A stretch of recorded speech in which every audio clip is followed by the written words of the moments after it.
todos los países tienen sus héroes nacionales. Todos los movimientos sociales tienen a sus figuras principales. Todas las grandes empresas, los grandes corporativos, las ONGs tienen a sus figuras predominantes. Incluso todos los grupos religiosos tienen a sus figuras relevantes. Y estoy casi segura que en todo el globo se conocen estos nombres y estos rostros. Pero hay personas, hay otro grupo de nombres y de rostros que igualmente reconocen, necesitan o merecen este reconocimiento. Estos son los desconocidos, son los anónimos que preparan el camino para los conocidos. Y bueno, para ayudarte a ilustrar un poquito esto, me gustaría que te imagines un panteón militar de los Estados Unidos. Yo creo que has visto alguno en alguna foto, en algún video, en alguna película, o quizás has estado ahí de forma personal. Los panteones militares estadounidenses tienen esta característica de que todas las cruces son iguales y se encuentran perfectamente bien alineadas en filas y en columnas. Casi todos ellos murieron en batalla. El país seguido menciona a los héroes caídos de todas sus guerras, incluso tienen un día para celebrar esta situación. Pero la inmensa mayoría de estos soldados fueron voluntarios y son totalmente desconocidos. Es de eso de lo que vamos a hablar el día de hoy, de los héroes desconocidos. ¿Por qué no me acompañas a orar? Padre, te damos gracias por este día. Gracias porque nos permites recibir el consejo de tu palabra. Gracias porque permites que te conozcamos de una manera íntima y personal a través de la oración y a través del estudio de tu hermosa palabra. Gracias, Señor, porque tú nos conoces por nombre y porque para ti, Señor, nunca seremos héroes desconocidos. Yo te ruego, Espíritu Santo, que tú hables tus palabras, que tú digas lo que quieres decir el día de hoy y que prepares nuestros corazones para recibir la enseñanza que quieres darnos. En el nombre de Jesús, amén. Muy bien. Pues quiero decirte que hay un camino súper atractivo para todas las personas que ejercen un liderazgo. De hecho, la cultura general nos enseña, busca notoriedad para no ser olvidado, ¿correcto?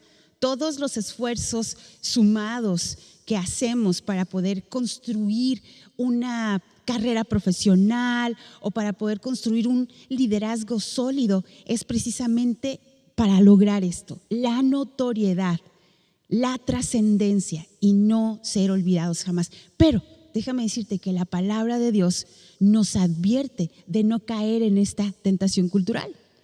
Quiero llevarte a Mateo 6:1 y dice: tengan cuidado, no hagan sus buenas acciones en público para que los demás los admiren, porque perderán la recompensa de su Padre que está en el cielo. Ahora vayamos a Mateo 20, 25 al 28. Dice: así que Jesús los reunió a todos y les dijo: ustedes saben que los gobernantes de este mundo tratan a su pueblo con prepotencia y los funcionarios hacen alarde de su autoridad frente a los súbditos. Pero entre ustedes será diferente. El que quiera ser líder entre ustedes deberá ser sirviente, y el que quiera ser el primero entre ustedes deberá convertirse en esclavo. Pues ni aún el Hijo del Hombre vino para que le sirvan, sino para servir a otros y para dar su vida en rescate por muchos. Pues esto es lo que dice la palabra acerca de cómo ejercer el liderazgo. Y bueno, déjame dejarte esto allí por un momento y llevarte a todo el estudio que hemos estado teniendo a través de estas semanas, y hemos estado estudiando el libro de Nehemías, ¿sí? El día de hoy vamos a profundizar en el capítulo 11, en donde se mencionan los nombres de muchas de estas cruces desconocidas que representaron una fuerza impactante en la historia de Israel. Pero bueno, antes de poder abordar directamente el capítulo 11 y que podamos conocer el nombre de estas cruces desconocidas, ¿qué te parece si vamos a Nehemías 7 del 1 al 2 que pone un precedente a todo esto que queremos estudiar? Vayamos ahí. Dice, cuando quedó terminada la muralla e instalé las puertas en sus sitios, se nombraron porteros, cantores y levitas. A mi hermano Hananí le entregué la responsabilidad de gobernar Jerusalén junto con Hananías, el comandante de la fortaleza, porque era un hombre fiel que temía a Dios más que a la mayoría. Me llama mucho la atención cómo resalta esta cualidad de Hananías, ¿no? No nos dice porque era el mejor guerrero o porque era el que mejor habilidades administrativas tenía o porque era el más alto o porque era el más imponente o porque era la persona que mostraba un liderazgo implacable. Muy probablemente tenía muchas de estas características, pero la palabra resalta esto en especial y dice que era un hombre fiel que temía a Dios más que la mayoría. Y me llama la atención nuevamente cómo la palabra de Dios nos sienta un precedente para el liderazgo muy diferente al de la cultura general. Hananí y Hananías aparecen también en la lista del capítulo 11, no creas que nada más están en el capítulo 7. Ellos cumplieron las órdenes de Nehemías y establecieron un sistema de seguridad y de protección en la ciudad, una vez que la muralla fue terminada. Ahora, había un detalle en todo esto. La muralla había sido reconstruida en tiempo récord, en 50 y tantos días, bajo una serie de oposiciones impresionantes, pero Nehemías ejerció un liderazgo celestial, un liderazgo impresionante, y por eso, y la mano y la gracia de Dios sobre ellos, es que ellos pudieron terminar en tiempo récord la muralla. Solamente que adentro de la muralla, ¿qué crees? Pues la ciudad estaba totalmente destruida. Había estado abandonada por más de 160 años, entonces se había convertido pues en un súper basurero, ¿no? En un depósito de escombros. Lo único que estaba en pie allí era precisamente la muralla. Así es que esta situación de haber estado tantos años, más de 160, deshabitada, pues precisamente la convertía en una ciudad inhabitable. En Nehemías 11, regresando nuevamente al capítulo, nos dice que los jefes del pueblo ya moraban allí, en esta ciudad inhabitable, en esta ciudad llena de escombros. Estas autoridades civiles sentaron un ejemplo para el resto del pueblo. Otra vez, vemos una característica de liderazgo contra cultura. El líder no nada más dice qué tenemos que hacer, el líder lo hace primero. Y aquí tenemos a nuestro primer grupo de héroes desconocidos, estos líderes, estos jefes del pueblo que decidieron irse a vivir aun cuando la ciudad estaba en esa circunstancia. Ahora, hubo una manera que Nehemías asignó, ¿sí?, para poder repoblar, porque esa es la idea. La idea de reconstruir los muros, pues no era nada más tener ahí una muralla bien bonita, ¿no? La idea era reconstruir la ciudad de Jerusalén, reunificar al pueblo hebreo. Entonces Nehemías lo hace de esta manera. La manera en que empezaron a poblar la ciudad fue haciendo un sorteo donde 1 de cada 10 pues fue forzado a vivir en la ciudad de Jerusalén. Se hicieron estos sorteos y pues nada, si te tocaba, pues te tocaba irte, pero era 1 de cada 10. Por otro lado, sí, habían otros que se ofrecieron voluntariamente para ir allí. Vayamos a ese fragmento en Nehemías 11 del 1 al 2. Dice: los jefes del pueblo vivían en Jerusalén, la ciudad santa. Mediante los sorteos sagrados, eligieron a 1/10 parte del pueblo de otras ciudades de Judá y de Benjamín para que vivieran allí también, mientras que el resto siguió viviendo donde estaba. Y el pueblo elogiaba a todos los que se ofrecían para reubicarse en Jerusalén. Así es que aquí la palabra de Dios nos está diciendo y nos está describiendo estas dos maneras en que empezaron a poblar la ciudad nuevamente. Aquellos que fueron elegidos por sorteo y que obligatoriamente tenían que ir, pero también aquellos que lo hacían de forma voluntaria. Sin la contribución de este segundo grupo de voluntarios, la gran obra de reconstrucción de Jerusalén hubiese sido imposible. Aquí nuevamente tenemos a otros héroes desconocidos. Hubo 5 grupos de voluntarios desconocidos que dieron algo en forma anónima, muy anónima, pero que el Señor se encargó de asignar un capítulo entero de este libro para poderle poner nombre a estos héroes desconocidos, a estos rostros sin nombre. Y bueno, el primer grupo, ¿sí?, fueron los que voluntariamente se ofrecieron para morar en Jerusalén. Ya lo vimos ahorita en el fragmento que acabamos de leer, ¿sí? Estas familias ya estaban asentadas y ya tenían empleos en otras zonas, ¿sí?, que no era adentro de Jerusalén. Ellos ya tenían una vida hecha, construida, negocios, casas, muebles, amistades, ¿no?, una sociedad. Aún así, teniéndolo todo, decidieron dejarlo para ir a la nada y empezar desde cero. Y no nada más era empezar de cero, era enfrentar el peligro de todos los opositores. La ciudad estaba siendo sometida bajo un constante ataque, y creo que no es ningún misterio para todos los occidentales que ha sido la historia eterna hasta el momento de Israel.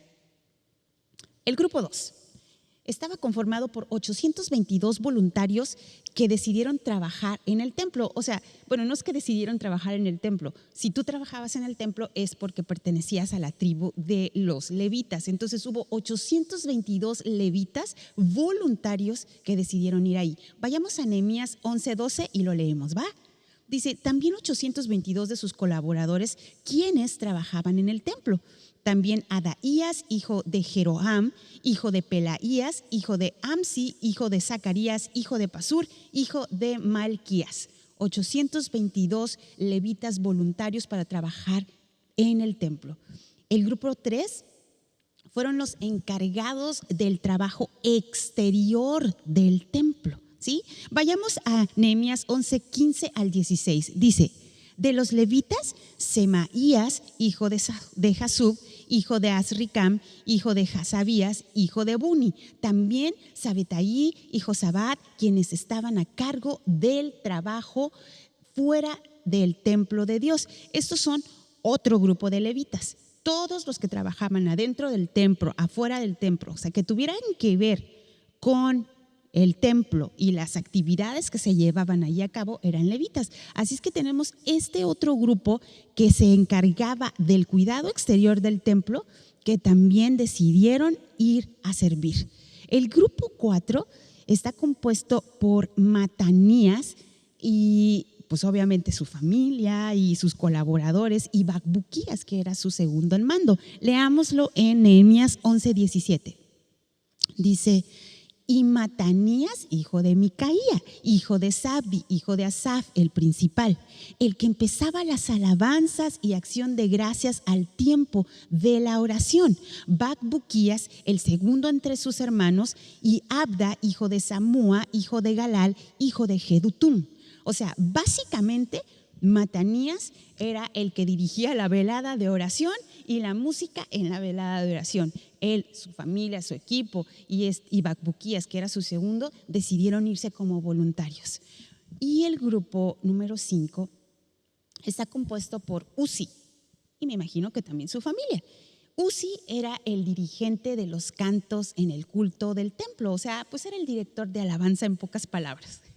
Y dice en Nehemías 11:22, el funcionario principal de los levitas en Jerusalén era Uzi, hijo de Bani, hijo de Hasabías, hijo de Matanías, hijo de Micaía, descendiente de Asaf. Los integrantes de la familia de Asaf eran los cantores en el templo de Dios. Uzi era el funcionario principal de los levitas. O sea, nuevamente tenemos aquí a otro líder, y si te fijas, muchos de los que están llegando como voluntarios tienen una posición de liderazgo y son los que están diciendo, vamos a ir y vamos a reconstruir la ciudad completa, no solamente las murallas. ¿Sabes por qué te leí todos los nombres? Porque es muy interesante que el Señor no solamente menciona a estos que se han convertido en héroes desconocidos, a estos nombres sin rostros. El Señor los menciona, pero no se queda ahí. también menciona de dónde vienen, de qué familia vienen, todos sus antecesores. Y otra vez esto me lleva a pensar en un Dios personal.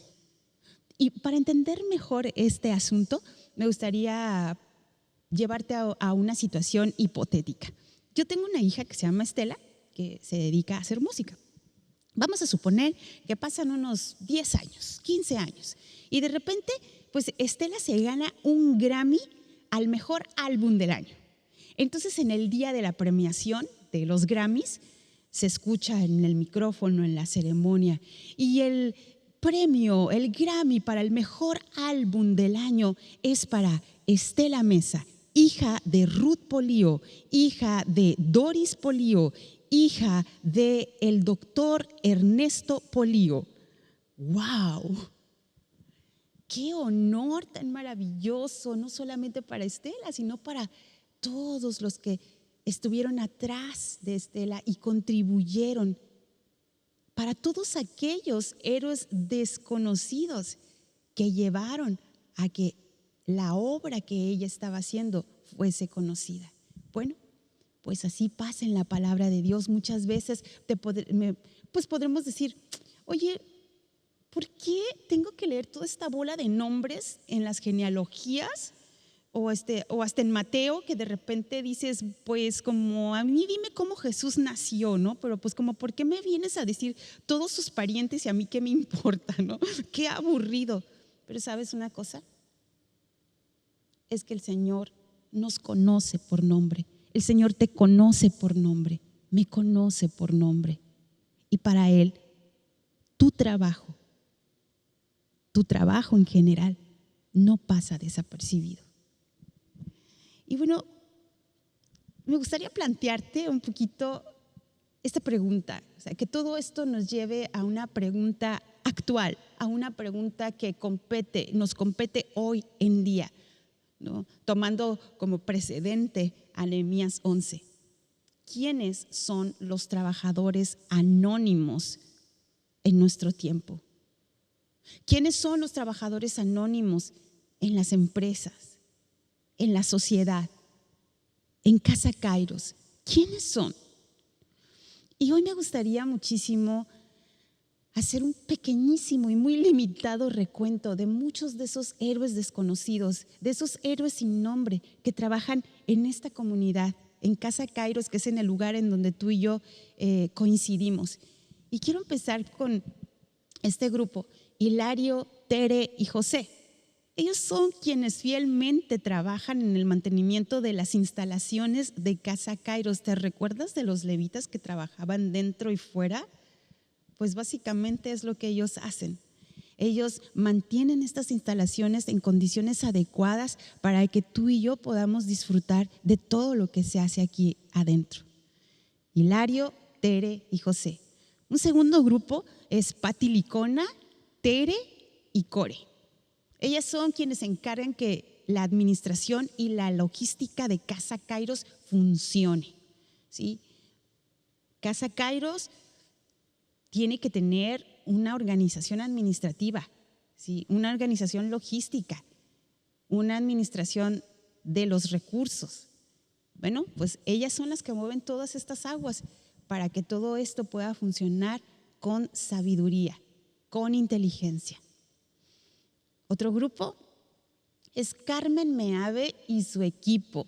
Ellos son quienes cuidan a nuestros bebés y escuchan los servicios de lejos, mientras tú y yo podemos estar aquí en el auditorio disfrutando. Me da mucha ternura, muchas veces estoy aquí arriba dirigiendo la alabanza y veo cómo Carmen se sale y se queda un ratito, como 2 minutos, y luego se regresa y luego se vuelve a salir un poquito y así está todo el tiempo.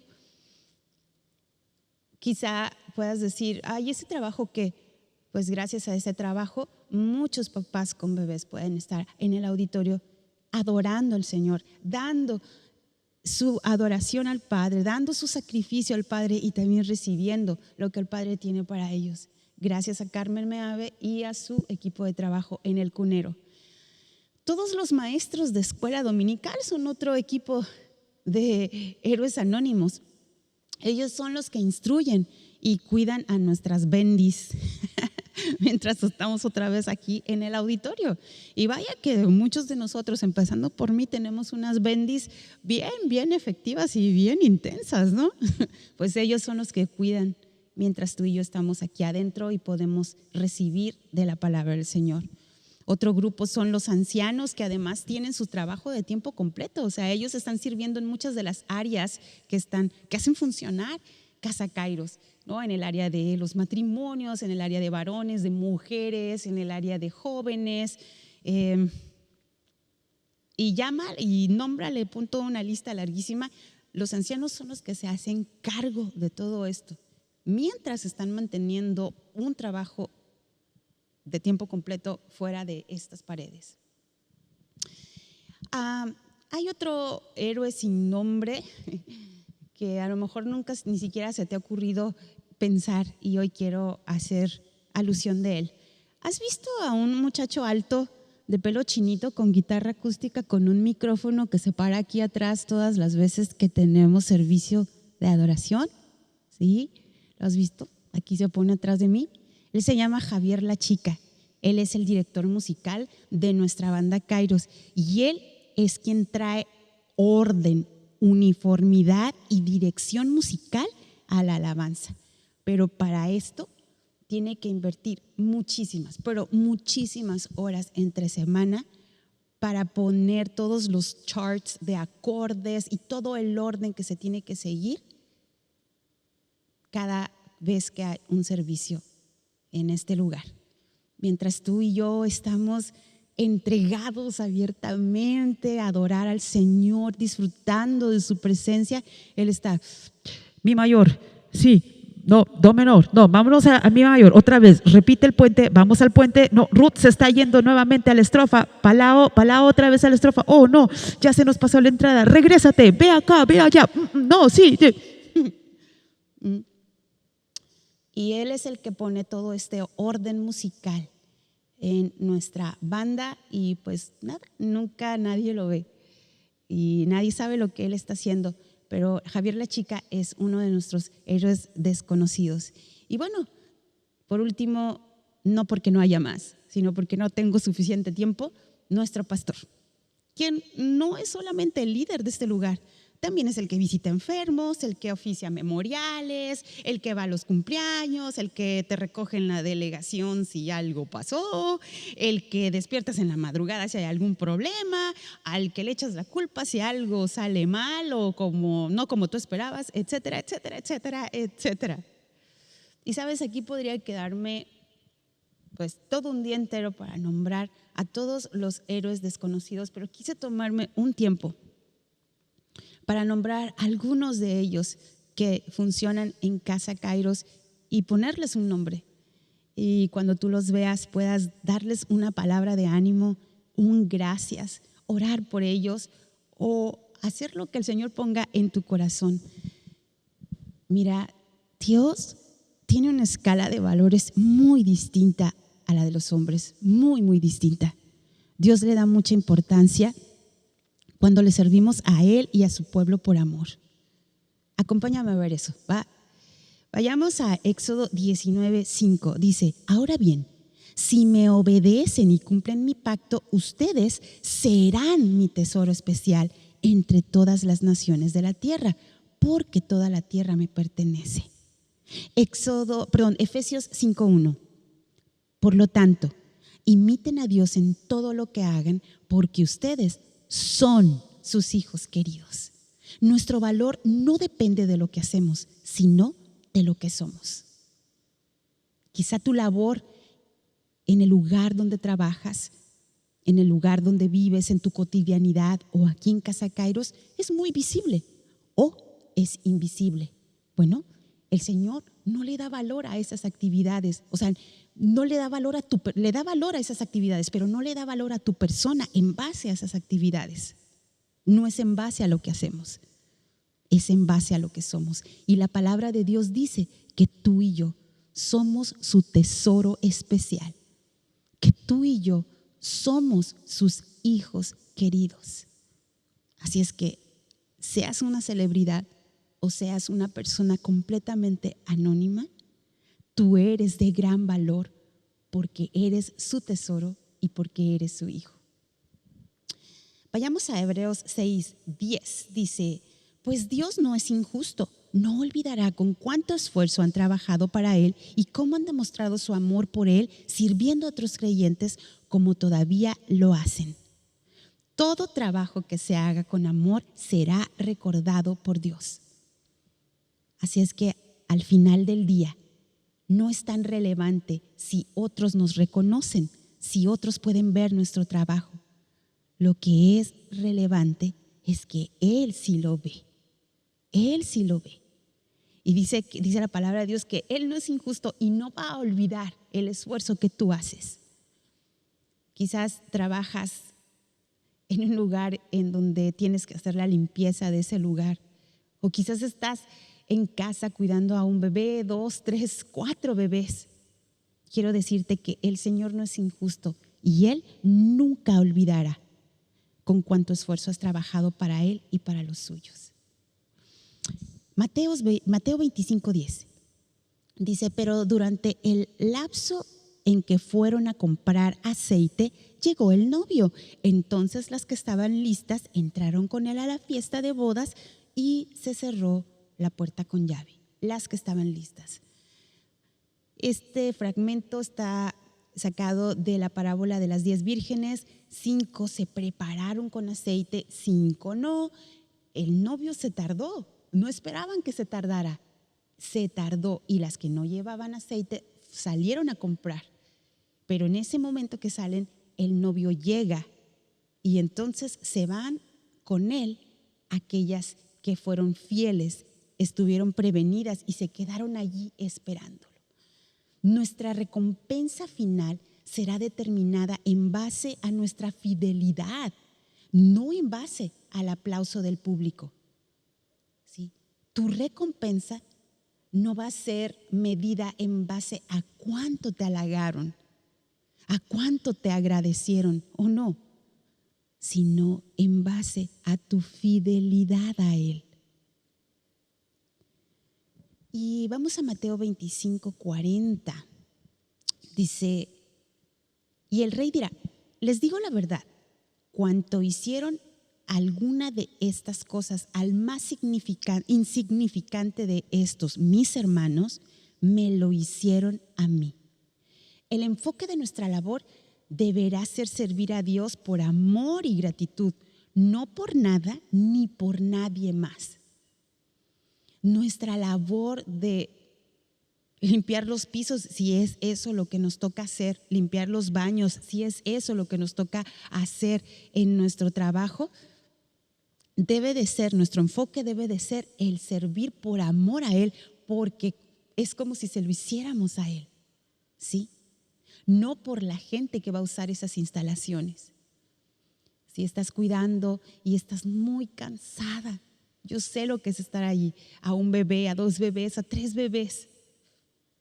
Por cuanto se lo estás haciendo a esos sus pequeños, se lo estás haciendo a Él. Y es allí en donde Dios pone el valor, ¿sí? No es por nada, no es por nadie más. Tú no haces una buena obra, una buena acción o obras para bien con una persona porque esa persona se lo merece. Lo haces porque es como si lo hicieras para Él, no para la persona. No haces las cosas. El enfoque de nuestra labor no tiene que ser por las personas, para las personas, aunque está implícito el amor hacia las personas, pero nuestro enfoque principal debe de ser que se lo estamos haciendo a Él, ¿sí? Fíjate que cuando yo estaba estudiando la carrera, a mí me hacía mucho daño, pues yo me dedico a cantar de forma profesional y me hace mucho daño hablar por periodos largos de tiempo, ¿sí? Va totalmente en contra de mis pobres cuerdas vocales. Entonces, mientras yo estaba estudiando la carrera, conseguí un muy buen empleo como maestra de inglés en una escuela muy prestigiada. La verdad es que fue la gracia de Dios que me llevó a ese lugar. Yo no tenía nada de experiencia y aparte era un muy buen puesto, ¿no? Muy, muy buen puesto. Entonces, empiezo y pues estaba yo muy contenta por ese trabajo, ¿no? Pero como a la semana y media más o menos, empiezo a experimentar muchísimo enronquecimiento, y empecé a tener muchos problemas en la escuela porque yo no estaba lista para cantar todo el tiempo porque me lastimaba mucho al hablar. Pues hablaba 6 horas diarias, ¿no? Y inmediatamente me empezó a caer muy mal mi trabajo. Inmediatamente empecé a tener esta actitud pues de rechazo hacia el trabajo. Y me acuerdo que en una llamada que le hice a mi mamá en vez de decirme, ay, pobrecita mi niña, mi nenita, y no sé qué, me decía, pues le pides al Señor que Él te dé sabiduría de cómo hacer ese trabajo, te levantas, vas y lo haces como si estuvieras educándolo a Él mismo, con ese amor, con esa entrega, con esa pasión, lo vas a hacer. Y definitivamente mi mamá fue usada por el Señor en ese día, en ese momento, y yo sentía que era Dios mismo el que lo hacía. Empecé a llegar como media hora, 40 minutos temprano antes de que empezaran las labores, antes de que llegaran los niños, y me ponía a orar en el salón, y me ponía a orar por cada uno de los niños, por cada uno de esos problemas que tenían, porque muchos de ellos tenían muchos problemas. Y ¿sabes qué? El Señor empezó a revelarme una técnica para no tener que hablar tanto, para solamente hablar cuando daba la clase, pero para poder manejar la disciplina del salón y muchas otras cosas, pues desarrollé una técnica de señas. Entonces era padrísimo porque yo nada más hablaba para darles la clase a los nenes, pero nunca los tenía que regañar, nada, porque todo lo hacíamos con el sistema de señas y era rapidísimo y sumamente eficaz. Cuando yo me gradué de la carrera, tuve que tomar una decisión y obviamente tenía que dejar el trabajo porque yo ya tenía que trabajar en esto. Y recuerdo que ese día lloré tanto, pero tanto, porque me dolía dejar ese trabajo. Me dolía, me había encariñado mucho con la labor que el Señor me había llevado a hacer en ese lugar. Así es que mi vida, lejos de ser ingrata en ese tiempo, fue una gran bendición. Me tuve que esforzar mucho, fue muy cansado, pero fue una gran bendición porque el Espíritu Santo me llevó a enfocarme a hacer ese trabajo para Él, no para los demás. Y de eso se desprendieron muchas bendiciones colaterales. Quiero cerrar con este tema el día de hoy con el capítulo 1 de Éxodo. No lo vamos a leer completo, que estaría padrísimo que lo leas después tú, pero voy a cerrar con eso. En el capítulo 1 de Éxodo vemos la lucha del pueblo de Israel por sobrevivir bajo la pesadísima tiranía del pueblo de Egipto. Ellos, el faraón, ya estaba súper asustado, pero así súper asustado de que los hebreos eran mucho más que ellos, eran más fuertes, eran más fértiles, estaban más efectivos. Así es que si algún día venía un reino extranjero, que sí vino más adelante, y quería destronarlos, quería conquistar Egipto, si se unía al pueblo de Israel, pues estaban perdidos. Entonces Faraón estaba súper asustadísimo y dijo, oh no, yo no voy a dejar que estos cuates prosperen, y los empezó a someter a una tiranía inhumana. Y una de las medidas, además de esta tiranía que él estaba ejerciendo sobre ellos, que tomó fue eliminar a todos los bebés varones que nacieran. Entonces, había 2 parteras que se ocupaban de los nacimientos de los hebreos. Y el faraón, o sea, la máxima autoridad de ellas, les dijo, ¿sabes qué? Cuando vayan a la casa de las hebreas y nazca un bebé o varios bebés, si es mujer, déjenlo vivir, pero si es hombre, cuello, los matas. Pero las parteras no le obedecieron. Las parteras le obedecieron a Dios. Y es muy interesante cómo en el versículo 15 las parteras son nombradas por nombre. ¿Cómo nos explicamos que en todo este capítulo Dios menciona por nombre a estas 2 mujeres, ¿sí? Pero no menciona el nombre del rey enemigo de Israel más famoso de toda la Biblia? Y menciona el nombre de estas 2 mujeres que aparentemente no tenían una profesión demasiado relevante, pero fueron mujeres que obedecieron la voz de Dios e hicieron el trabajo que tenían que hacer. ¿Sabes? Dios honra al que le honra. No sé en qué situación te encuentras tú hoy. Y no hablo solamente de Casa Kairos, hablo de tu actividad profesional. Hablo qué estás haciendo en tu vida diaria. ¿Eres una ama de casa? ¿Eres un abogado? ¿Eres una dentista? ¿Eres un doctor? ¿A qué te estás dedicando fuera de las paredes de Casa Kairos? ¿A qué te estás dedicando en tu vida profesional? ¿Adentro de tu casa o en este lugar? Quiero decirte que tú no eres un héroe desconocido para el Señor. Quiero decirte que tu trabajo es de gran valor. Quiero decirte que el Señor no olvidará con cuánto esfuerzo has servido su obra y estás sirviéndole a otros por amor a Él. Porque Dios honra al que le honra. Y si tú estás en una posición de preeminencia, si tú estás ejerciendo una actividad que es muy vista, hace que todo el mundo te vea, también tienes que tener mucho cuidado con qué intención y con qué corazón estás haciéndolo, porque el Señor no le da valor al aplauso de las personas. El Señor le da valor a la intención de tu corazón. Padre, te damos gracias porque tu economía es diferente a nuestra economía, porque tu pensamiento es distinto al de nosotros. Gracias, Señor, porque tu escala de valores es tan diferente a la de nosotros. Y eso, Señor, nos da esperanza. Nos da esperanza porque nos enfoca en lo que verdaderamente es eterno. Gracias, Señor, por inspirar el capítulo 11 de Nehemías, en donde a primera vista pareciera ser tan aburrido estar leyendo nombres. Pero cuando lo analizamos y nos acercamos, nos damos cuenta, Señor, que tú hiciste eso y que tú permitiste que todos esos nombres fueran escritos porque te interesamos por nombre, porque eres un Dios personal para nosotros. Gracias, Señor. Gracias por tu consejo. Gracias por guiarnos. Yo te pido que tu palabra obre aquello por lo cual fue predicada, fue expuesta y enseñada el día de hoy. En el nombre de Jesús, amén. Muy buenas noches tengan todos. Bye.